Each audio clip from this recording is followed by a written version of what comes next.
farmer. Mountain back to Atlantic Ocean. Upon me hills to country. To educate, elevate, and promote. Yeah. Focus on Liberia. For Liberia, Liberia. For Liberia, yeah. From Monday to Sunday. From Monday to Sunday. It's focus on Liberia.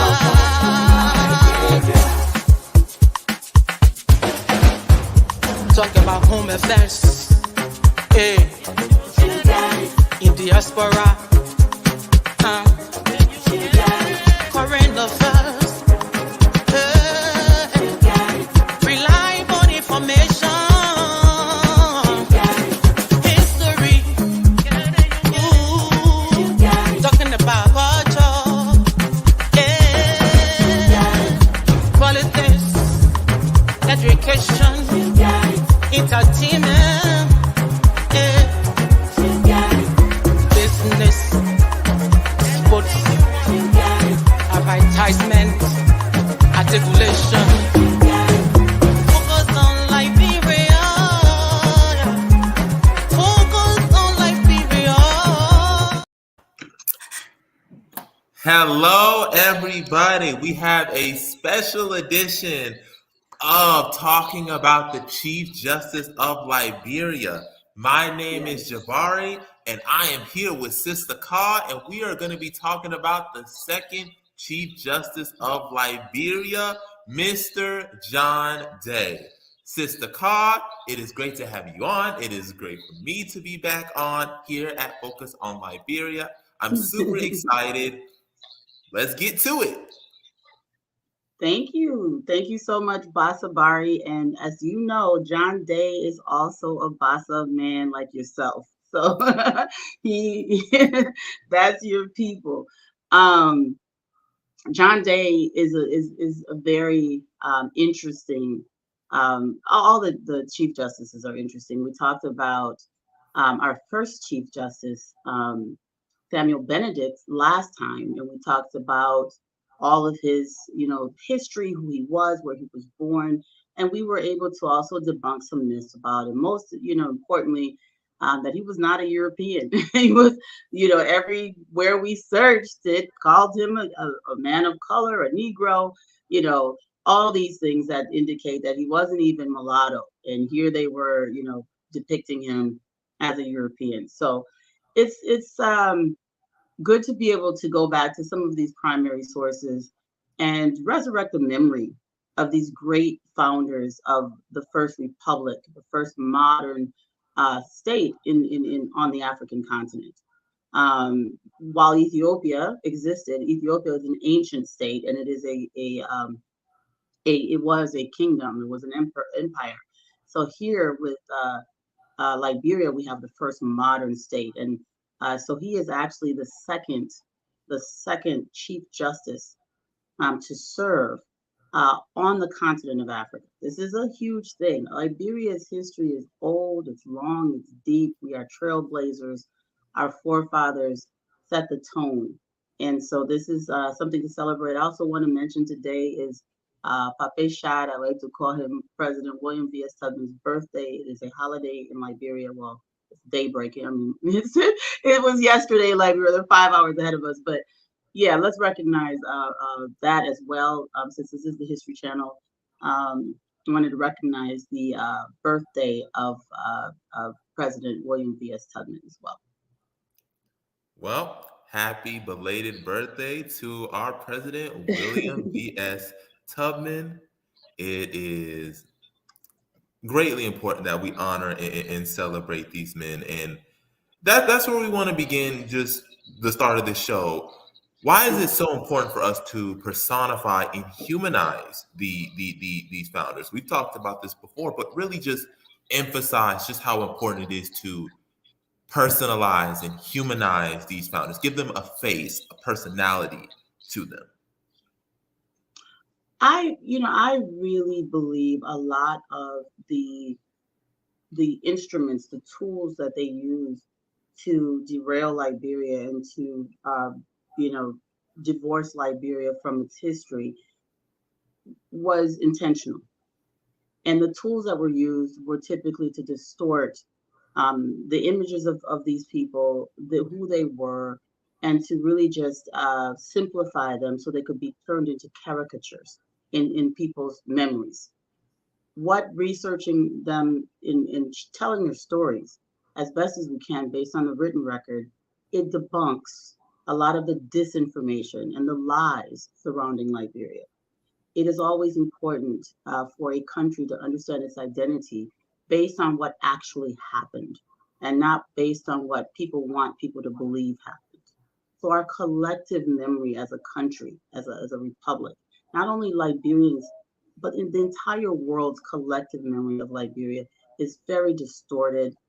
It is buffoonish, and the Republic of Liberia, this trailblazing nation, has been removed from the respectable commentary of world history where it belongs.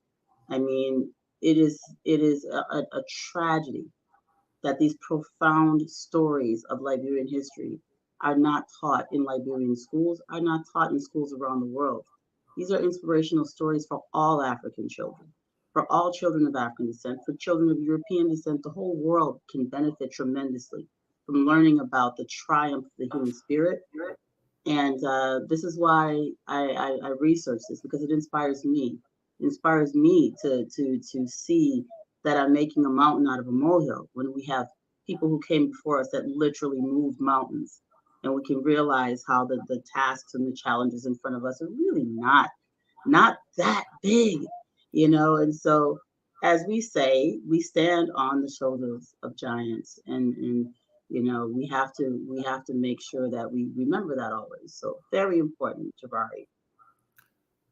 Indeed, and I really want to elaborate onto the disinformation and putting out the correct information. If you may, we have our presentation of John Day, and I Yes, think addressing information and disinformation and actually showing information what is and not what we think we do. We would like to start with John Day, uh, the current slideshow that we have right here with John Day. As you see right here, you emphasize, put this on the screen. is he sharing the screen or Yeah, it's not showing real quick. Yeah, it's not showing.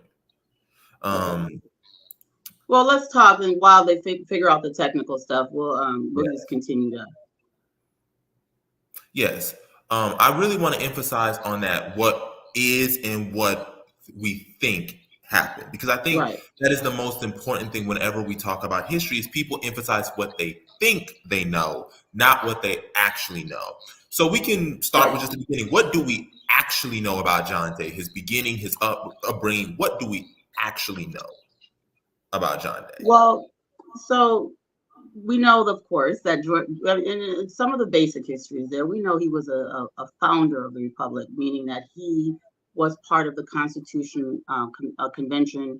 He represented the county of Grand Bassa in 1847. He signed both the Declaration of Independence and the Constitution. Very important.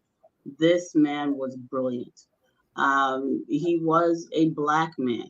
He was a descendant of free men of color. It was John Day. It was John Day who, you know, the land that Liberia occupied until independence was technically owned by a private entity, which is ACS, the American Colonization Society, and all the other colonization societies along the coast technically owned the land that they procured from uh, um, our sovereign African leaders. So they procured the land from our sovereign African leaders. And when the Declaration of Independence was signed and the Constitution was signed, one of the things that provisions that wise men like, you know, Elijah Johnson and Hilary Teague and John Day, one of the very important things that they put in this document was that you must be a citizen of Liberia, of the new republic, in order to own land. They also put the provision in the Constitution that you must also be a Black person. They said person of color, meaning you must be a Black African in order to be a citizen of the Republic of Liberia. Meaning, Europeans couldn't be citizens. And the context is that period in time, chattel slavery was still existing and legal in the Western Hemisphere. And so they were protecting themselves. Another important provision that was put into the Constitution was that no one could procure land from the indigenous people of Liberia as a means to that you can't sign any treaties with the sovereign Africans within this territory. Though they are sovereign, you have no right to buy their land from them.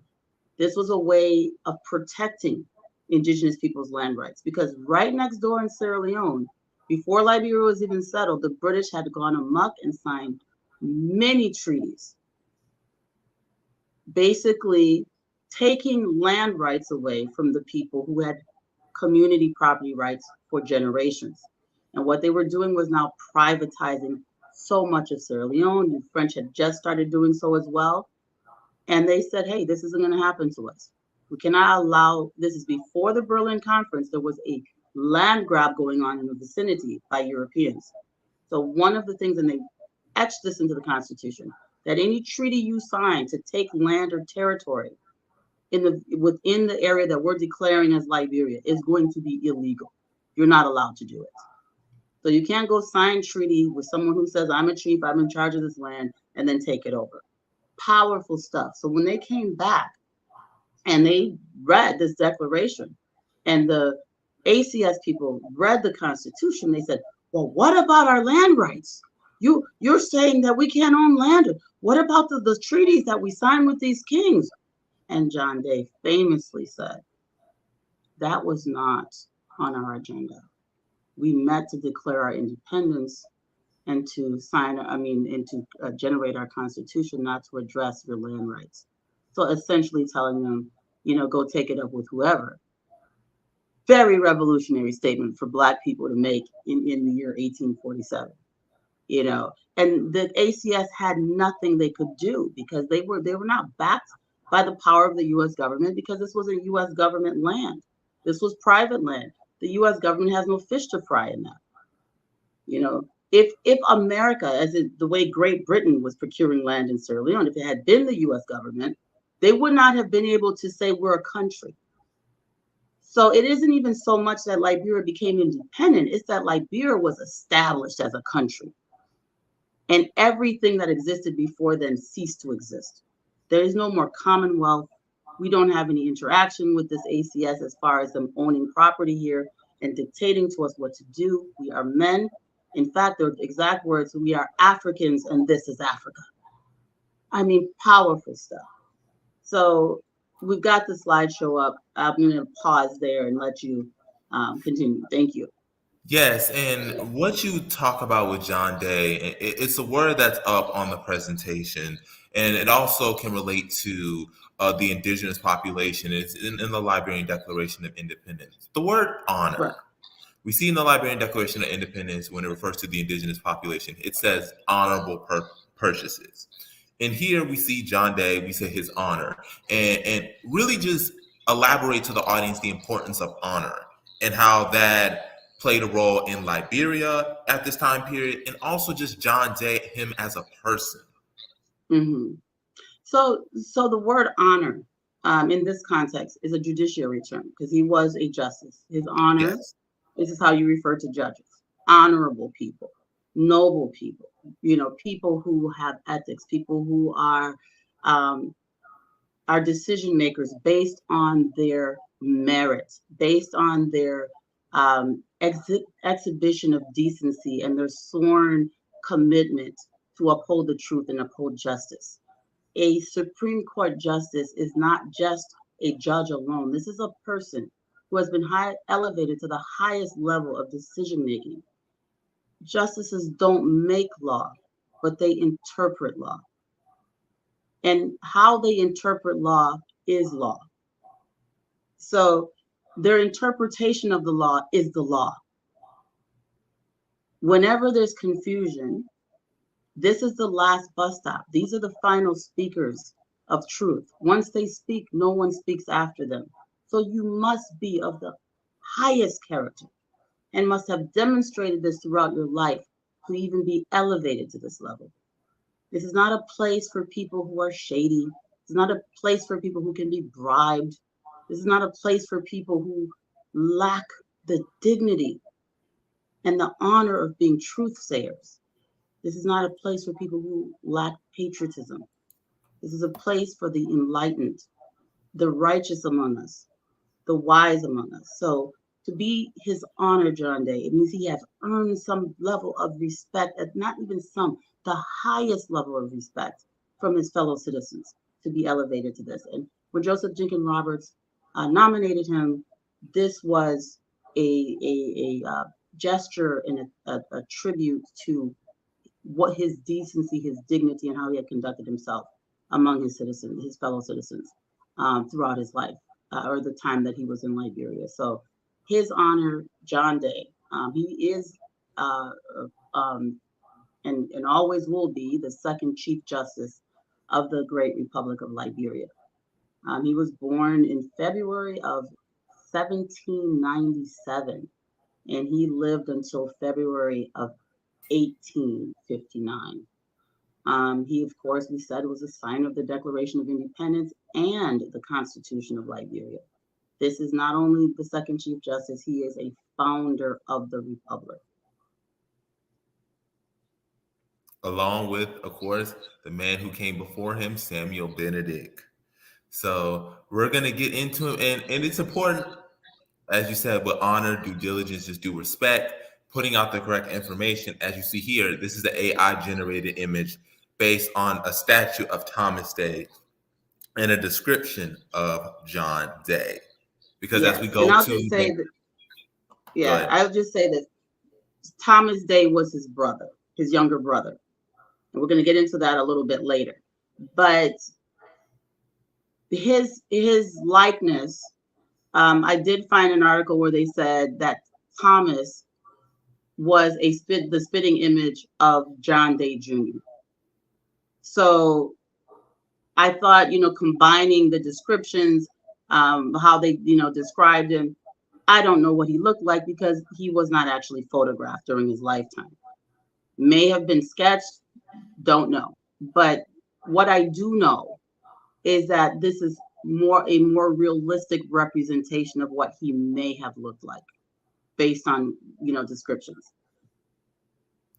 and that's important that you said what you know and what you don't know. Because as we see in the next slide, they gonna say that they know this is So let me break this down. Day is, and I don't know about you. Is that William Day? Is that Scott Day? Because I know that ain't the John Day I know. So can you just tell me what this is? Yeah, let me just say this for people who are listening. I mean, this is very, very offensive. If you don't mind, whoever's watching, if you haven't seen our presentation on His Honor Samuel Benedict, His Honor Samuel Benedict was the first Chief Justice. They also, the picture that's to the left of John Day is a man in New Jersey, or who was in New Jersey, who lived in New Jersey, a man of European descent, full-blooded European, has no, European American, never been to Liberia. This is ridiculous. In fact, this man, who's on the Liberian government judiciary website, died before John Day before Samuel Benedict ever went to Liberia. The photo that they are misrepresenting as John Day, this one is even more dangerous because it's the Liberian government website. Many other sources have lifted this picture and assumed it was John Day. And when I reached out to one of them, they said, I asked them what was the source of the photograph and why they're representing this European person as John Day. And they said, oh, we got it from the Liberian government website.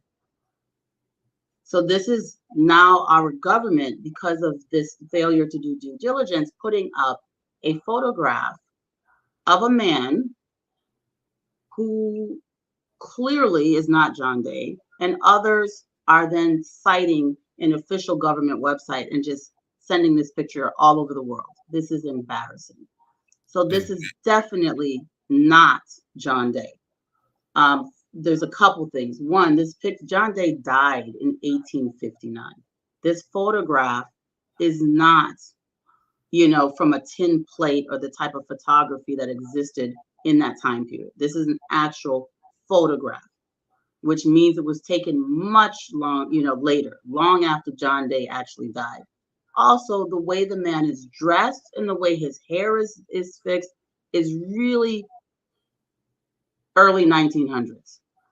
That whole photograph doesn't even fit with the vibe of the previous daguerreotypes that Augustus Washington did. It doesn't even have the overall vibe, background, none It's of not that. but even besides that, it's not a tin plate photograph. This is an actual modern paper photography thing. You can tell just by the way it's done. So this is not a tin plate. This is a modern photograph, which means it was taken much later, long after John Day actually died. You can tell by the tie, you can tell by the style of suit, you can tell by this gentleman's hair that he did not live in the 1850s. The most glaring thing here is this: we're looking at a photograph clearly of a European American. Clearly. Or European period. I don't know who this person is, but it's definitely not John Day. So they need to remove it and either put an artist depiction and put a disclaimer that this is an artist depiction of what he may have looked like, as we did with the presentation, and do the same with Samuel Benedict, who also we don't have a photograph of. But you can't just take other people's pictures and put them there. It's wrong. Mm-hmm. That's one thing I wanted to point out. So we have to stop doing this. It gives a false impression to people that though we didn't have Europeans, couldn't be citizens and still cannot be citizens of Liberia, that our justices of our Supreme Court were European. I mean, that's absurd. And it You know gives why? and it feeds right into the stereotypes that Liberia was ruled by mulatto, European looking like people, and this is not a good representation. Even if even if it was, be truthful. The descriptions of both Samuel Benedict and John Day are not, John Day was probably pretty, fairly light skinned, but he was not even mulatto. His one of his parents was mulatto, and so it's like, what are they talking about? What is this? I don't really understand where this kind of stuff comes from, what compels people to, pretend or to misrepresent things. It's very dangerous to distort anything like this, history, the present, anything. And I'm starting to see a pattern, in the way that things are done. So I just wanted to call that out and say, let's correct this, reach out to whoever manages this website. This is very embarrassing for the country. And we already know there is a barrage of misinformation against Liberia, and this just feeds into the notion. And the government should not be participating in a disinformation campaign against Liberia. Mm-hmm. This is a government website. This is not somebody's private website. The government has to be correct when representing the country. So this is Ministry of Information, Culture, and Tourism, the Judiciary, the Ministry of Foreign Affairs. These are all the different, organizations or sections of government responsible for our public face. Please correct this. Mm-hmm. Well, we're going to give him the due honor and due respect if nobody else will.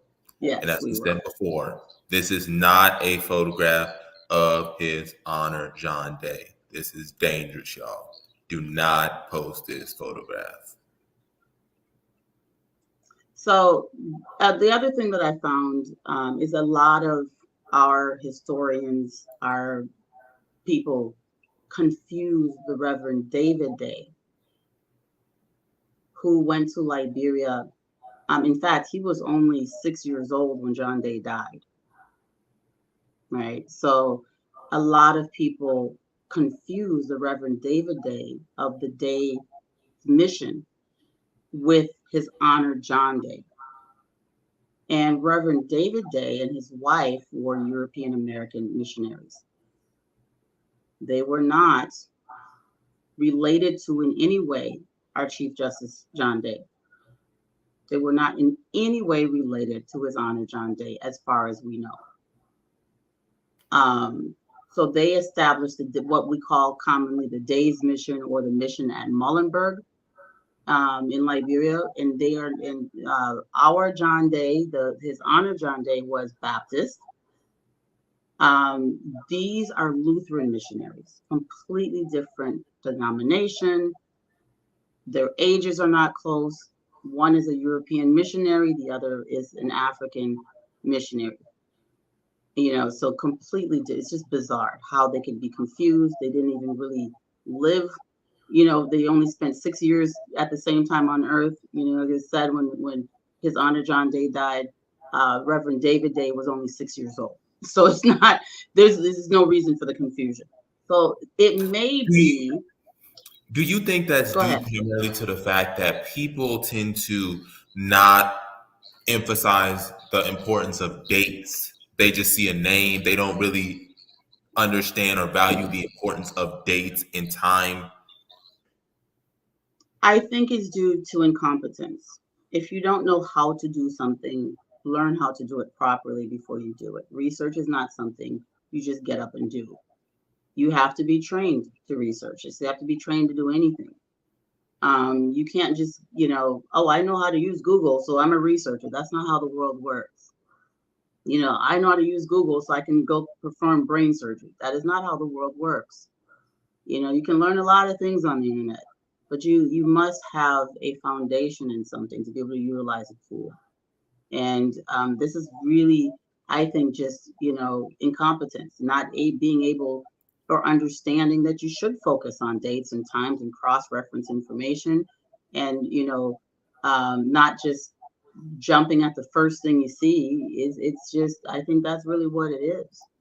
But this isn't about, the Reverend David Day. I just wanted to point out that this is someone that is very often confused with John Day. And I'm explaining, of course, if you are an actual researcher and academic, you shouldn't do that. It should be obvious that these are not the same people, which is why when people are writing or writing books, I mean, I've seen this published in books, the confusion. So that's why I'm pointing it out. And you should actually know what you're doing, because you can be causing more harm than good. So I wanted this, they're not the same person. This is one of my favorite people, of course. This is Edward Wilmot Blyden, one of my favorite people in history, period, full stop. A mentee And of Hillary Teague. Yes. And so this is what he says about John Day. This is what he wrote. Go ahead. Mr. Day was born in North Carolina in 1797. Among the descendants of the great men of those times, he caught the flame of liberty and independence. He sighed for a land where his brethren could find deliverance from thraldom and degradation. When, as a skillful cabinet maker, he had acquired a competency.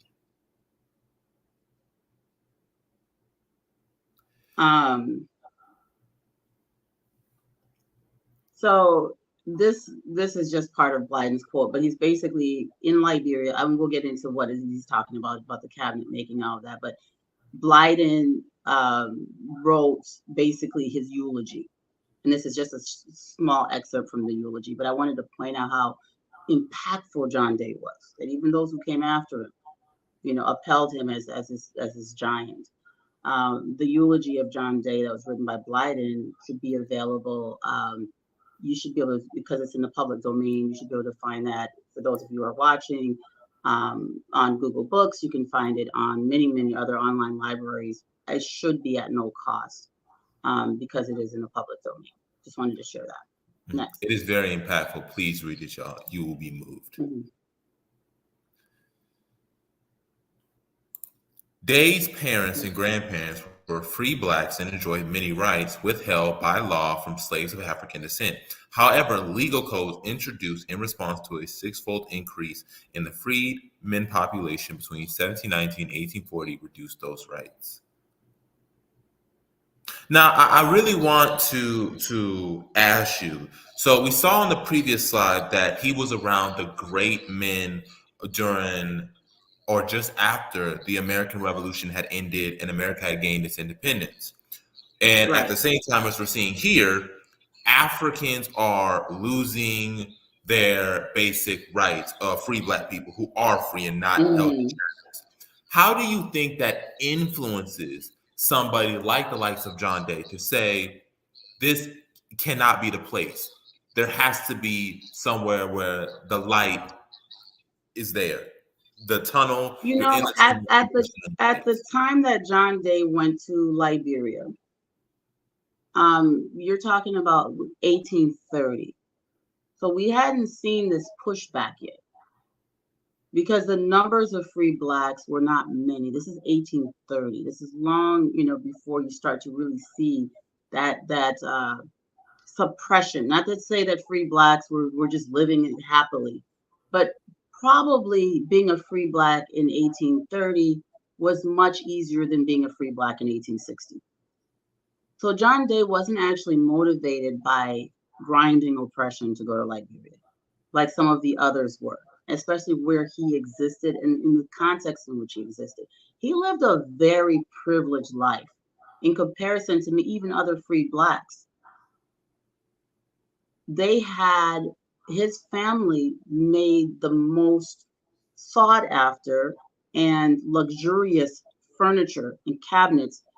They had the finest woodwork in the region. And people used to, next to things imported from, the most skilled craftsmen in Europe, they were some of the best craftsmen and furniture makers in the United States. So they were very much respected, considering the fact that even though they were African people, they were very respected. His father was respected. And on his mother's side, he's descendant from freed blacks who actually had a plantation and owned other African people. So these are elite African Americans in the context of American history. Very privileged, not having to really endure what the masses of our people have endured. And it's again because there was this skill that was so much respected. His brother remained in the United States and didn't. So what really motivated John Day to go to Liberia was mission work. It was not him going to Liberia to seek asylum from something, as you'll see later with Edward James Roy and others. His mission for going to Liberia was strictly as a missionary. Now, he felt this calling.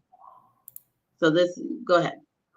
Yeah, so John Day and his brother Thomas Day were educated by Quakers, and both of them apprenticed under their father, who was a master cabinet maker. Mm-hmm. So we can see. As I just said, this is an example of one of the works of his brother Thomas. Now, John is older than Thomas, and if you Google Thomas Day, they overemphasize Thomas, but really, John was a skilled craftsman as well, and he and Thomas took over their father's business, and it was only that John Day left to go to Liberia and decided he didn't want to do furniture business, but he went to Liberia with a lot of money in the context of 1830. And his brother remained, and his brother became he became the famous Day furniture maker. So this is an infant's bassinet or crib, closest thing we have to a crib at that time. This would have been in a very wealthy home. And so these are museum pieces that are kept as examples. And even furniture that still exists from that time period is selling for hundreds of thousands of dollars today. So to even get a John Day, crafted bed, for example, they auction these things off for hundreds of thousands of dollars today. So this is very, very impressive. The skill that they had at that period in history was unmatched. Wow. And has Liberia had any of John Day's crafts still there, or have they considered? I don't know the answer to that question. I do know that John Day did make furniture when he went to Liberia, and he made cabinets, he made furniture. Probably, and this is now is me, speculating, Robert's home, I would assume the president's home would have had furniture from John Day. I would assume, the former governor of ACS Buchanan, because if it was that sought after and he had the skill that he inherited from his father, this would have been a way for him to also earn money while in Liberia. So in Buchanan, he was doing lots of things. He had a coffee plantation. I wouldn't be surprised if he had this, that some of these pieces remain somewhere. He also did the church pews, the original church pews at Providence Baptist Church. So I don't know if the ones that they have there now are the ones that John Day created, but Thomas Day was known for making church pews here in the United States. And I do know that John Day also made the church pews for Providence Baptist Church, which is the oldest church in the Republic of Liberia, one of the oldest churches in West Africa. So very, very important for someone to research that and see if we have any remnants of his work. But if you see in the background of this picture behind the bassinet, that's an example of one of the church pews that his brother Thomas, his younger brother Thomas, made for a Baptist church in North Carolina. Wow. Very fascinating. Very fascinating. So people in Providence Baptist Church, I hope they didn't throw away the old pews. I hope they're still there. I don't think so. I've been to Providence Baptist Church. I don't believe that the pews that are there are the original, but I could be wrong. Let's hope. Hey, let's hope we can get some. Baptized in 1820, Day was licensed to preach the following year. He honed his craft by preaching alongside preachers and mission leaders such as Luther Rice and James Chappelle. Clopton, the distant cousin of Foreign Mission Board missionary to China, Samuel Clopton. Can you emphasize just how important the Cloptons were to Day? I don't think they were that important. They were just preaching alongside each other. My understanding is John Day was a more brilliant, more articulate orator. Very, very good. So it's not that they probably influenced each other. Because of the respect that they had for him, they also, may have encouraged him to take his talents elsewhere. And initially, he wanted to go to Haiti. Even E.J. Roy initially wanted to go to Haiti because revolutionary Haiti was also seeking talent and skilled and educated people to help to build Haiti. And somewhere he decided, when he had married his wife, that, what, let's go to Liberia. And we're in Liberia's all better off because of it. Mm-hmm. And that goes into the slide. He was initially hoping to preach in Haiti, and then Day came to view the newly open Liberia and its vast unreached population as the object of his evangelistic focus and talents. Yes. So he was focused on going to Liberia. He's focused on Liberia. In Haiti let's go back a step. Haiti, let's go back one slide, please. Haiti is older than Liberia. We have to constantly say this because, just the context. So Haiti is the first modern republic controlled by African people. So it was natural for people living in places like Barbados, Jamaica, the United States, Brazil, you know, and all points in between, to see Haiti as a bastion of hope.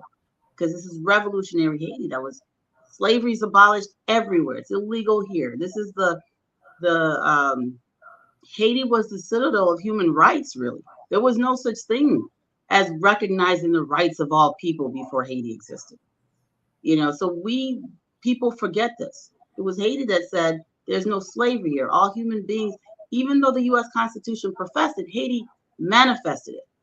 So Haiti isn't a Negro republic like Liberia because they allowed anyone to be a citizen there, but it was predominantly African people, and it was predominantly controlled by African people at that time. What Liberia offered to people like John Day and many others was as they said, this is Africa and we are Africans, is the sense of actually returning home, not just controlling a republic in the Western Hemisphere, but returning to their place of origin and controlling the soil from whence they had come. And I thought that was powerful. So John Day makes this decision now to go to Liberia, the land of freedom. And at that time, by the way, Liberia was not yet a country. It was 1830, but that was the promise it offered. Okay. He did in December 1830. Day, his wife Polly, and their 4 children immigrated to Liberia. Over the ensuing years, after his appointment by the Triennial Convention at Bexley, Grand Bassa in 1835, Day cultivated an amazing array of disciplines and talents, including the reading and application of the law, the practice of medicine, and the supervision of a mercantile house. Powerful stuff. So he was busy. I mean, he's now studying law. He's doing all this stuff. He's becoming a legal luminary. This man was brilliant. And one of the things that we have to realize, by suppressing the truth about the brilliance of these men, and I say men because that's what history emphasized at the time, is that it distorts how the country came into existence. These people were brilliant. These people were exceptional. Liberia was not birth of degenerates. It was birth of the creme de la creme of the African world. And we need to understand this. This is the 1830s. This is a time period when there was chattel slavery. And here are luminaries, legal luminaries, who are more educated than most human beings on the planet at the time. Mm-hmm. Okay, it's very, very important. A time where slaves could not read and write, and if they did, they were punished by possibility of death. Yes, and one of the things I always want to remind people is that we say it a lot of times indiscriminately that Liberia was established, founded by freed slaves. Most of the people who established the country and led the country were born free. Yes. Liberia has only had 2 presidents who were born into slavery. Mm-hmm. That is Alfred Francis Russell, who only became president because the president was unable to complete his term. But he was a vice president and then completed the president's term. And then, of course, David Coleman. President Coleman was also born in Kentucky, like Russell, into slavery. The rest of our presidents were born free. Mm-hmm. Very, very important to note. And the founders of the country, most of them were also born free. They were not freed on the condition that they go to Liberia. They went on their own volition. Well, they weren't freed at all. They were born free. Yeah. Mm-hmm. And in case of John Day, his parents were free before he was born. You know, so I will try to go back one generation before his grandparents were born free. And that's where it stops. So I don't know, you know, where his great-grandparents were. But this man was born in the 1700s. And his grandparents, his paternal grandparents are listed as freed blacks. This is important. Mm-hmm.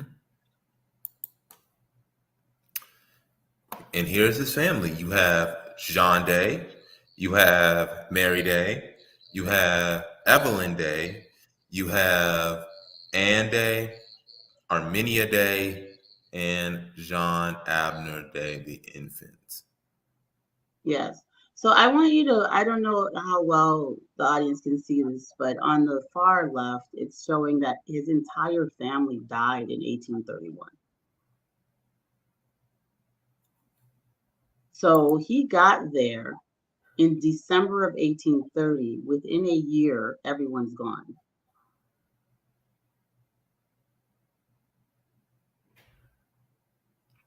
Do we know His if Polly made it? Because we don't see Polly at this. everyone's gone. So Polly, so here's the thing. So Polly isn't listed on the manifest as there's no Polly listed on the manifest as his wife. Mary's listed as his wife. And she dies. So I don't believe that he went to Liberia with Polly. I think he went to Liberia with Mary because that's what the record shows. Now, is it possible that he married Polly later? Yes, of course, it's possible. But that's not who his wife was. That's not the mother of his children that he went to Liberia with. This is the family on the ship manifest. Wow. So people reading history backwards and making assumptions, oh, he was married to Polly. Oh, this must be who he immigrated with. Lazy research, right? So his wife was 28. These were their children. The wife, they say it was poisoned medicine. So maybe it was an overdose of some kind of fever medicine or bad medicine they gave them. 2 of them died of this poison drugs, meaning the medication they gave them was what was their deaths were attributed to. And then you have the others dying of fever. So they probably all contracted malaria or something else, and 2 of them did not survive the treatment, and the others just succumbed to the disease, is what it looks like. So imagine losing your entire family because you made a choice to go to Liberia. And his brother remained. Mm-hmm. Not only do you stay, not only do you lose all your family, but to have the courage to stay, because some people would have given up. So the fact that he stays shows just the kind of character that he is, and just the dignity and self-determination he possesses. Yeah, and I think we will. I think we will see why he decided to stay shortly. But he had a lot. He had a lot to do. You know, he believed in his work. He had a lot to do. Agency House, the 3rd of September, 1841, to General Joseph Jenkins Roberts, Monrovia. Sir, the afflictive and mournful dispensation by which we have been bereaved of our late Chief Magistrate places you in such a position to us in the Commonwealth of Liberia as to compel us to throw ourselves with all our weight of public cares upon you. As under the guidance and teaching of your illustrious predecessor, we have had inculcated upon us lessons of political economy and principles of republican liberty, permit us to hope that being favored with the blessings of heaven, you will be governed by the same imperishable principles and to a similar end. How deeply we condole with you in the almost irreparable loss we have sustained need not here be stated. But be assured of our cooperation in every emergency, of our prayer for the successes of all your undertakings, and that our public affliction may be sanctified to the public good.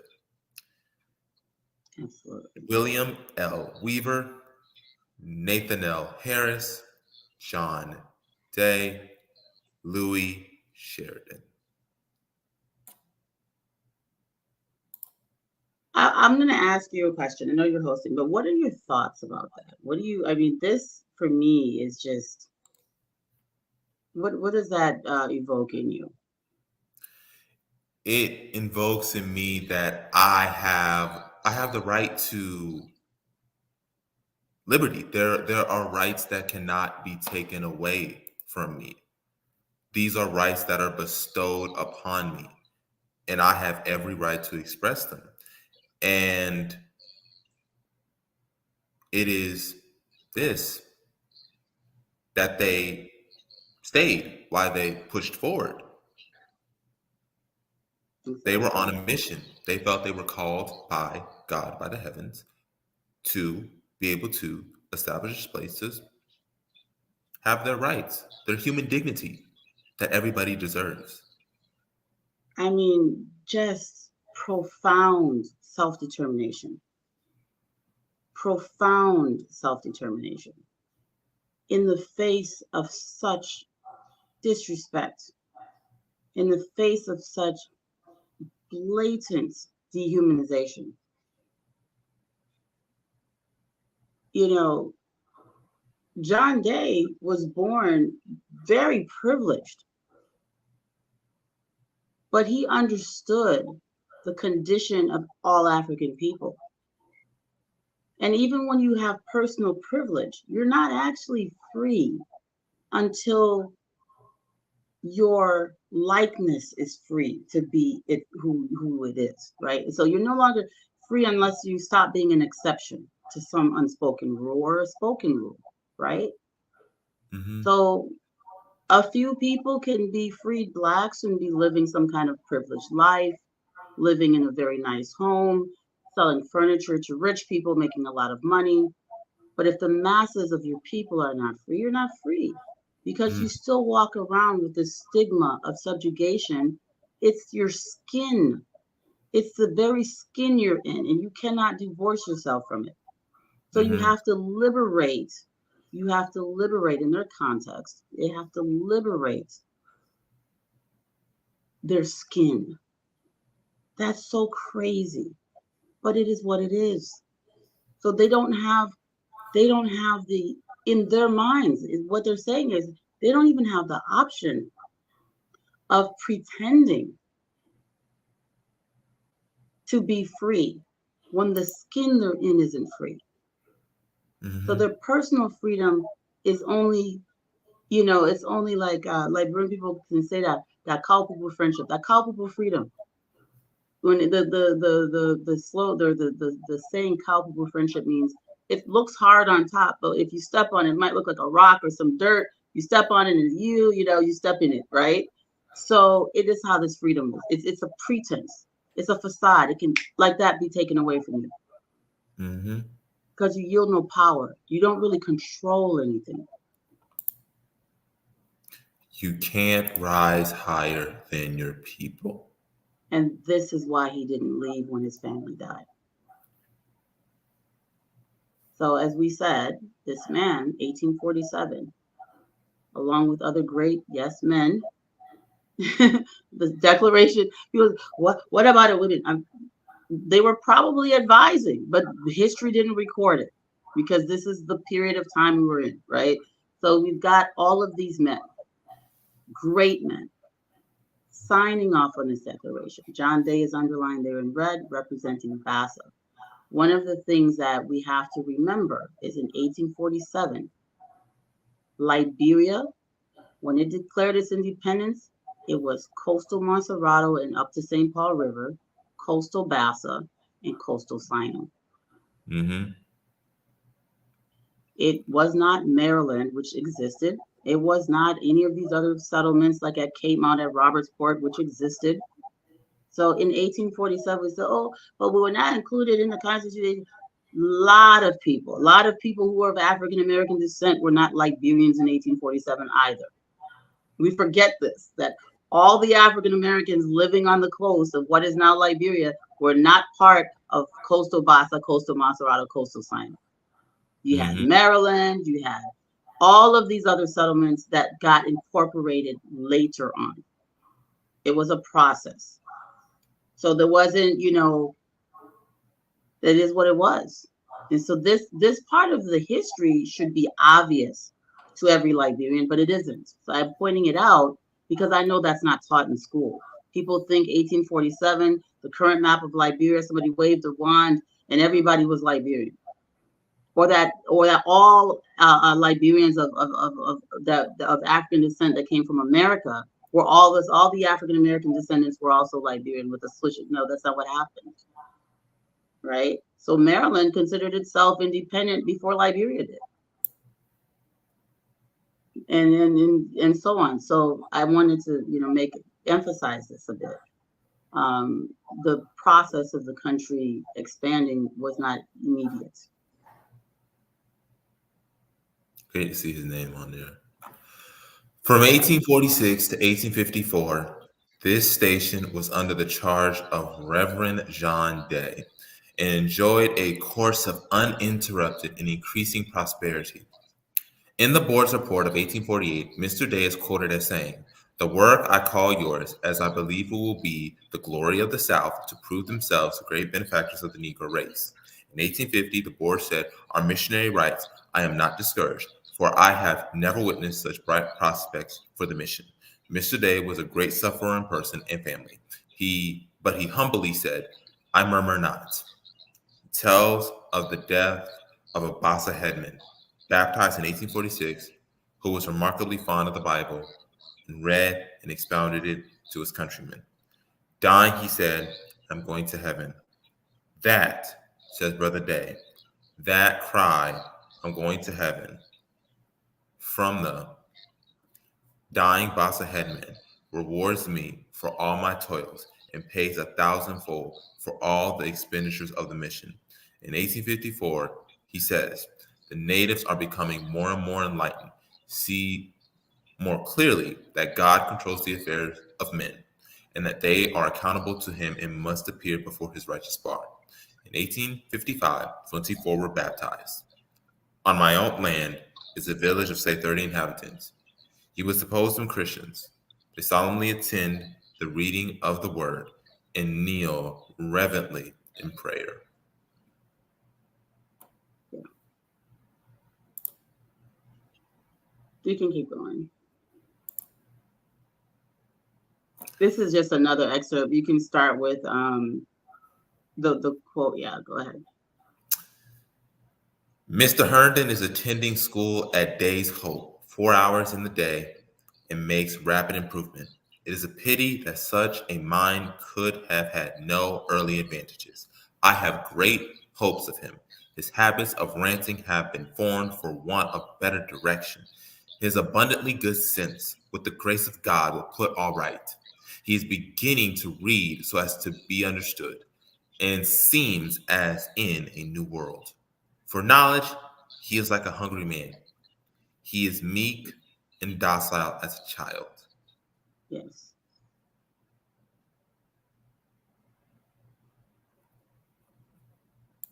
So I wanted to talk about that a little bit before we continue reading. So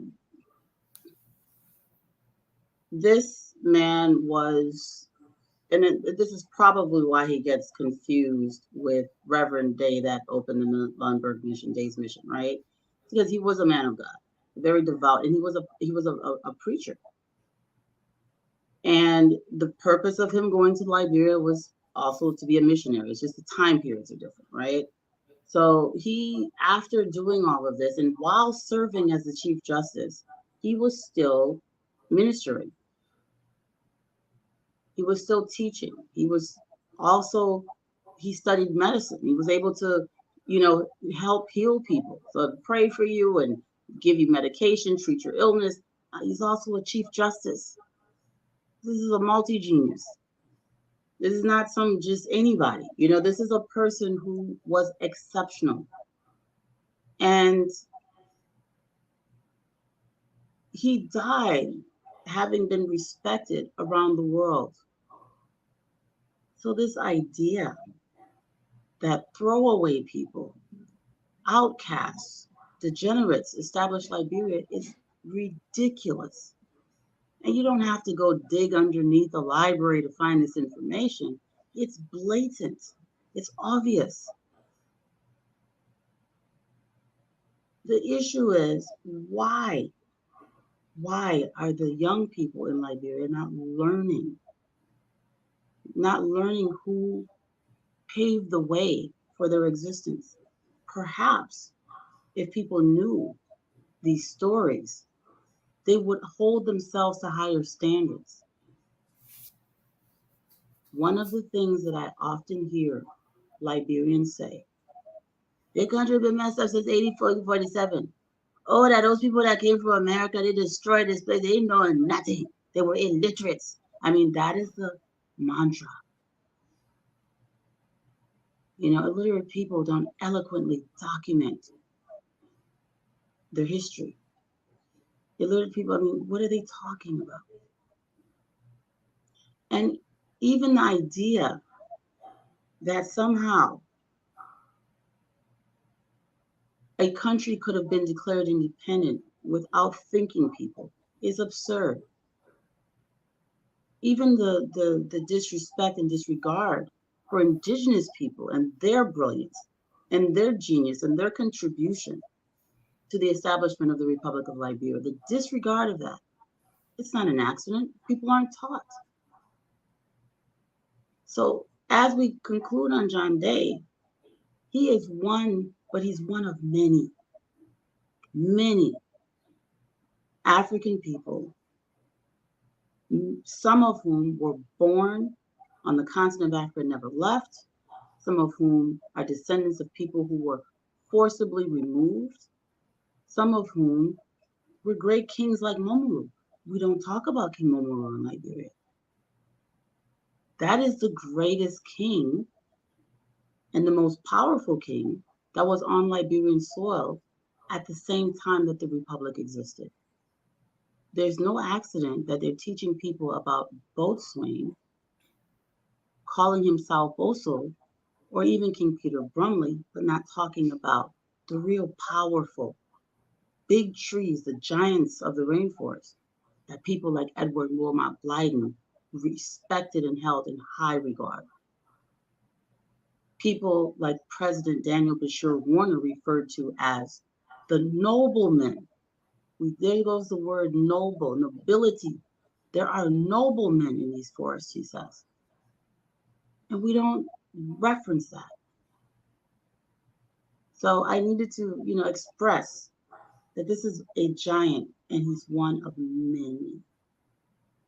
You can go ahead, Jabari. On February 6, 1859, when he stepped to the pulpit to begin his sermon at Monrovia's Providence Baptist Church, weakness overcame him and he could not speak. He was taken home to rest and died on February 15. But you know what? He was overcame by weakness, but it happened in the church where that Declaration of Independence Yes, was signed at. it's powerful. Go back just a moment. So this photo, please go back one slide to the photo of the church. This is the oldest church in Liberia. It's still there, and this is where he didn't actually die in the church. He just had a stroke or whatever happened to him, a heart attack, something catastrophic happened to him on February 6th. He then later on, as it says here, died on the 15th. But this, talk about coming full circle. Mm-hmm. Talk about coming full circle. I mean, powerful. And he left this world doing what he wanted to do. He left Liberia doing what he went to Liberia to do. Triumphant him, and I every time I do these biographies or do research on these people and I bring them to life, in some ways we're also bringing Liberia back to life. We're also resurrecting the country. We're dusting off the lies and the disinformation that was intended to bury Liberia. So this is part of that process, and this is This church should be a tourist destination. This church should be a tourist destination. This is where John Day preached. This was his church when he was in Montserrat. This was, this holds a lot of not just Liberian history, but world history, if you think about it. You know, these are profound global actors. Things that they did shape the course of human history. Next slide, please. Let me but be in the path of duty with the promises of God to sustain me, and I can hope against hope and persevere, though mountains of difficulty oppose me. God is omnipotent, and he who has promised is faithful. This is one of my favorite quotes. He said many things, but this is a representation of his mind. One of the things that we forget a lot of times is that people with doctorate degrees in divinity are philosophers. Theology is philosophy, no matter how you spin it. People who study theology learn philosophical thought. They learn deep philosophical thought. At this time in history, most Africans who studied theology were liberation theologists. They were liberation preachers. Most Africans who studied theology, because of their mindset, their deep philosophical understanding of the world, understood that freedom is the destiny, is the birthright of human beings. And so here he is, through mountains of difficulty. How eloquent, how profound.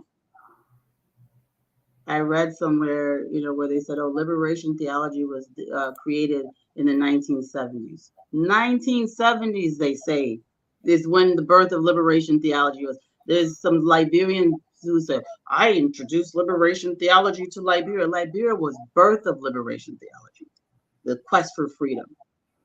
Going back to Lot Carey, what are they talking about?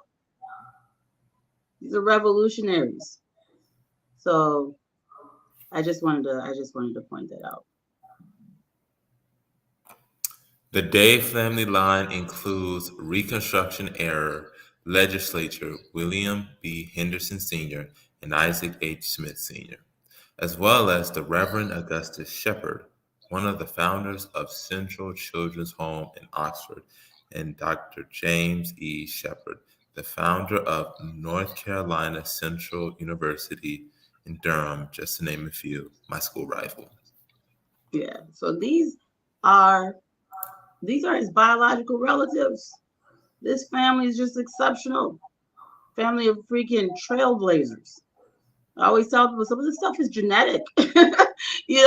Some of this stuff is genetic. Greatness sometimes is genetic, right? This is amazing to me. The amount of this is just some. This is touching the surface, scratching the surface. It's just scratching the surface. So I wanted to point that out.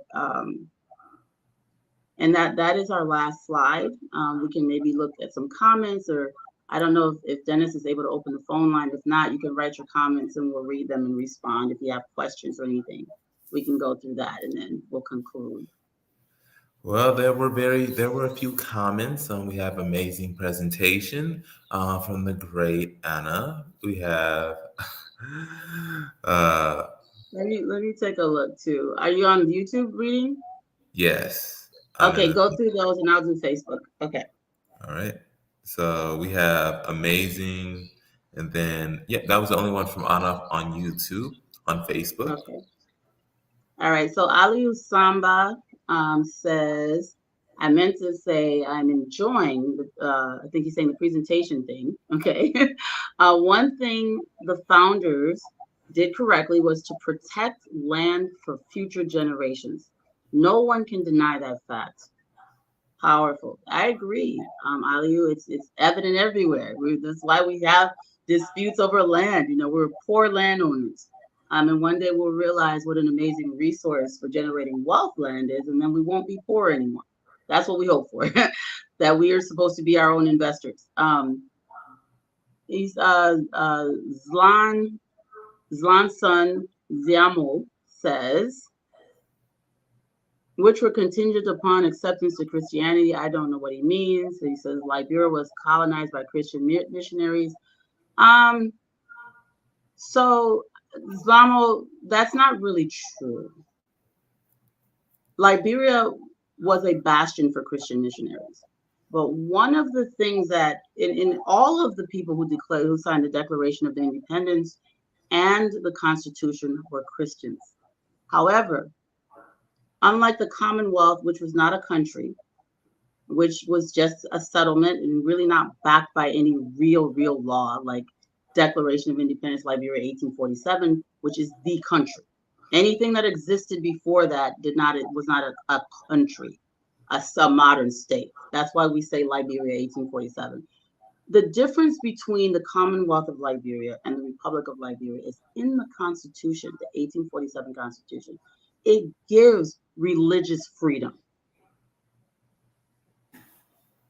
The 1847 Constitution gave religious freedom. Even though all of the signers were Christian, they recognized that the people living in the Republic were not all Christian.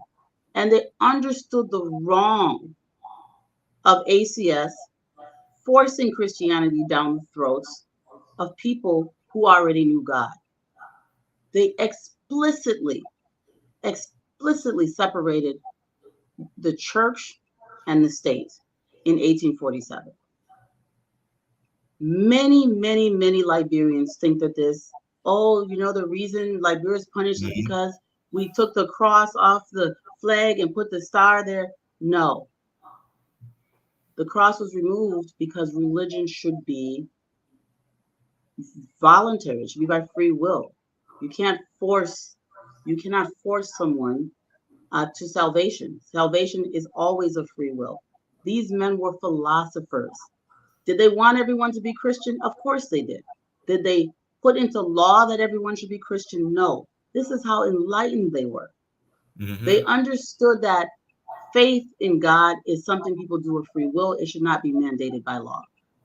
If you mandate it by law, it is not sincere. It's something people are compelled to do, and that is not how it works. And they were brilliant. They were way ahead of their time. So no, Liberia, the Republic of Liberia, has never, in any legal terms, been a Christian state. It has a predominant Christian population. That is a different thing. The founders who declared the Republic independence were all self-proclaimed Christians. They called themselves Christians.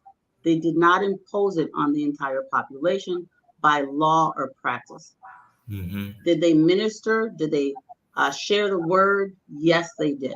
It was never a forced situation after independence is the point here. Now, this is not saying that there were not missionaries who came in later, especially a lot of these American missionaries that came much later that would go into the interior and try to impose it. But even then, you can't really force someone into faith. It has never been a matter of law for Liberia to be a Christian state. The Republic of Liberia. I'm not talking about whatever settlements and stuff people had before. The other question, Stephen Johnson says following. Hey, Stephen. Again, another disinformation from Zlan Sonzalo. So this is one of the things I always wonder how people come to history presentations and then they want to present in the comments and say things that are really not related to the presentation. It's really interesting. But I'm going to say to you, he says the darker skins and mulattoes. Let me read it. He says the darker skins and the mulatto still weren't equal after their arrival, even to this day. I don't know what he's talking about. Because how do you know that? Like, what is the basis of saying that? They weren't equal, even to this day. I mean, that's crazy. The source call is We've only had. It's trust me, Say it bro. again? That's the source. The source that they're doing is trust me, bro. That's their source. Yeah, no, I mean, in the Liberian context, the source is, Makeba's Kobo shop or the Atai shop or under the Palava hut. It's not from any text, not any real serious source. And then they go and write it in books now, but it's not from any primary source. We've only had two mulatto presidents. Joseph Jenkins Roberts was mulatto, and Alfred Francis Russell. Mm-hmm. That's it. So we've had presidents as dark as me, probably even darker. We've had Stephen Allen Benson, Daniel Bashir Warner, James Briggs Payne, like what's his name? And I shouldn't say what's his name. Edward James Roy. It goes on and on. A lot of people think Tubman was the first dark-skinned president. Some people think it was E.J. Roy. No, our second president was black as night. Yep. So this is complete disinformation. Our chief justices, most of them were very black. Chief Justice Roberts, Chief Justice Roy, right?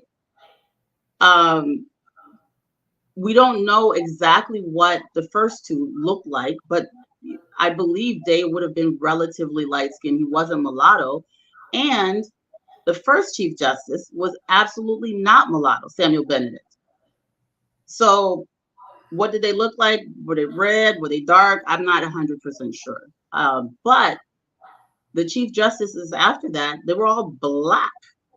Let's go back. Some of the wealthiest Liberians. We had wealthy mulatto merchants. We had wealthy black merchants. The other thing, just to dispel this myth of mulatto hegemony, most of these light-skinned men married black women, very black women. It's still going on to this day. Look around you in Liberia. How many light-skinned men of affluence in Liberia are married to light-skinned women? Let's look at Senator Balu in Maryland. His wife is as black as I am. Beautiful woman, right? Who else? Moni Captain, beautiful black wife. Until recently, Benedict Yuri was married to a beautiful black woman. So what are we talking about? We escape, and things going on to this day. What are you talking about?